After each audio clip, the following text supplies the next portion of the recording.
It occurred to us that of the hundreds of thousands of people who listen to the Kirk Minihane Show every day, every week, that not all of them are following us on social media and might be wondering where the show is this week. So Blind Mike and I are here to just pop in for a quick update. This won't be a long show or even an episode of the Kirk Minihane Show, but we just wanted to fill you guys in with what's going on I guess it was Saturday. Yep. On Saturday, Kirk texted us early in the morning that 7 a.m. He has been having some mental health issues, that some of the, I guess, similar things as to what led to him being off the airwaves of WEEI, and that he's going to be seeking treatment. We know at this point just about as much as the Minifans know. We just are pulling for Kirk and hoping that he gets better, gets healthy, and we'd like to be back here doing the show. But at this point, we don't know whether we're looking at being, on a hiatus, as Kirk put it in his tweet, for weeks or months. Don't really know what the future looks like. I texted with Kirk a little bit yesterday.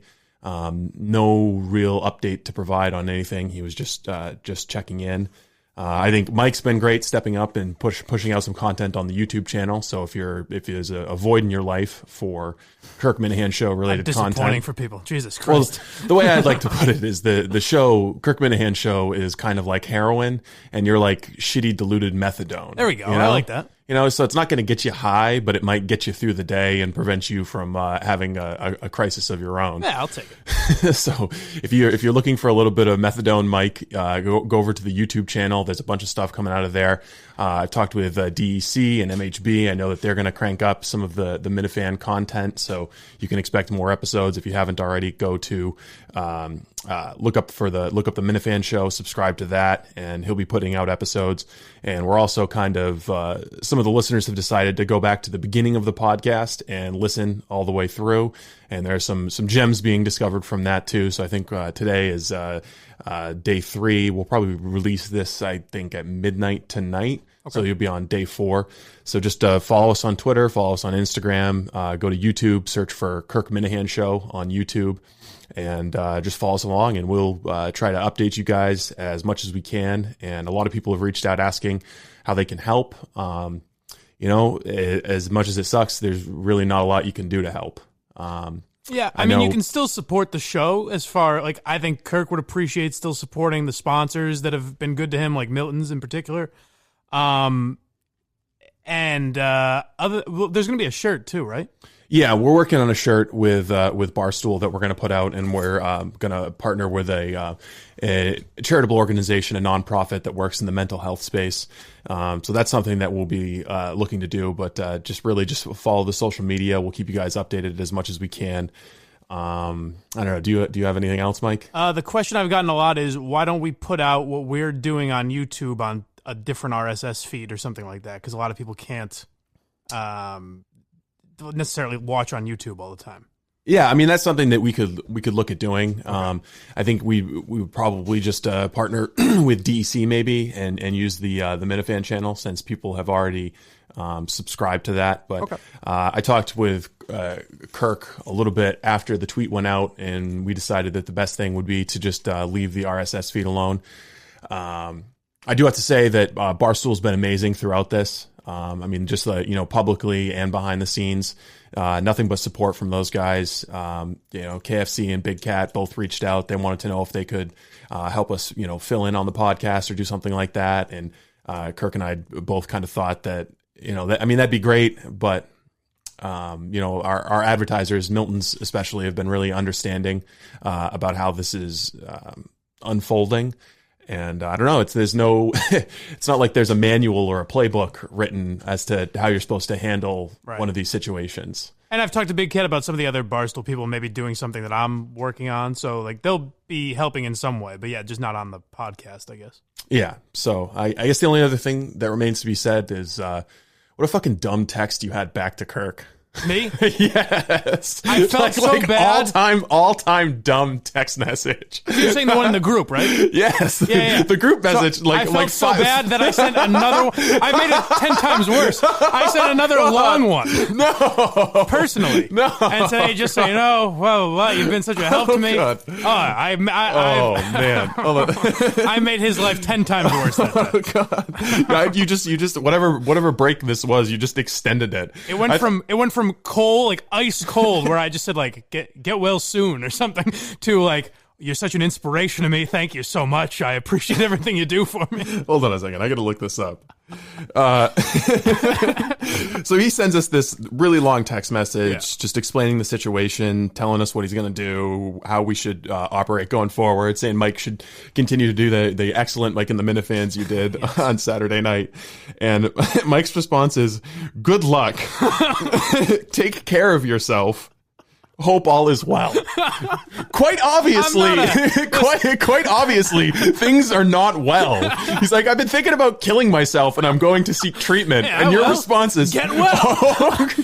No, get well soon. No, you didn't say get well soon. You said hope all is well. You know what I mean. I can't believe that you doubled down on it. Oh, I went way over the top in the next one, so I'm sure you hated that even more. But, well, I mean, in your defense, I was at David Ortiz's house. You were. I was at David Ortiz with Jared Robinson and Steve Peralta harassing me, so I didn't know what to do. I did say, I should throw this in, that Jared asked me why we were leaving early, and I said, well, you'll see later. And I realized afterwards that he didn't know. He goes, what? I think he thought I rigged David Ortiz's house with explosives or something. Oh, he had no idea what I meant. I was like, oh, you'll see. And I also have to say that the first thought that occurred to me, I was like, oh my God. I mean, the Periscope on Friday sucked, but it wasn't that bad, Kirk. But hey, at least he got one last haircut story in before we left. Yeah, he did. So I guess that's where things stand right now. Don't think that we'll be putting out anything on the RSS feed, the podcast feed, unless it's Kirk's voice. Again, follow us on Twitter, Instagram, YouTube. I think we've got the first episode of the Robinson Report is going to be up there pretty soon, talking about the Super Tuesday results and some boring political stuff. I don't know, Mike, do you got anything else? Anything else in the hopper? So I tried that call-in show yesterday, and it actually went well. Great. Yeah, it went pretty well. I think I'll do that once or twice a week. You got called out for making fun of a Minifan in your very first call. Yeah.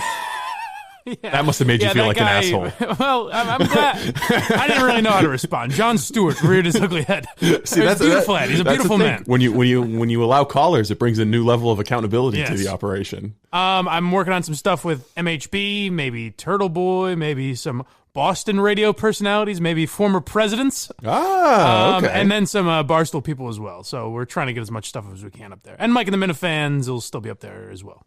All right. Well, I can't think of anything else we need to update people on. We appreciate all of the Minifans, the support that you've shown. I know that Kirk does. The response has been overwhelming. I can't tell you how many people have reached out to me privately or to the show account and saying, look, we're pulling for Kirk. He's, helped me with my own issues. The way he was, I guess, open and honest about it has really helped a lot of people work through their own situation. And I know that in situations like this, sometimes it can be, for lack of a better term, triggering for people. That if you've, had some mental health issues of your own, this stuff can kind of make it worse.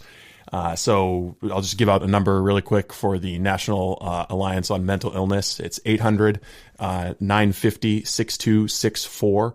And they're an organization that we're looking at partnering with to raise some money through T-shirts. So if you're, having mental health issues of your own, there are people that can talk to you. You can reach out to them, and things get better. But it helps to talk about it. If that's anything, any lesson that we've learned from Kirk's situation is that it only gets worse if you don't talk about it and if you keep it bottled up inside. So 800-950-6264 for the National Alliance on Mental Illness. And I think on that great note, we'll end the what I'm sure will be a fantastic episode in the history of the Kirk Minihane Show. Yeah, I'm sure people will love this one. I'm glad you brought up the text because we gave him something. Yeah, just a little reminder that Blind Mike's an asshole. All right, we'll talk to you on the other side. Goodbye. This was pretty reprehensible. I don't know how it can be anybody's idea of humor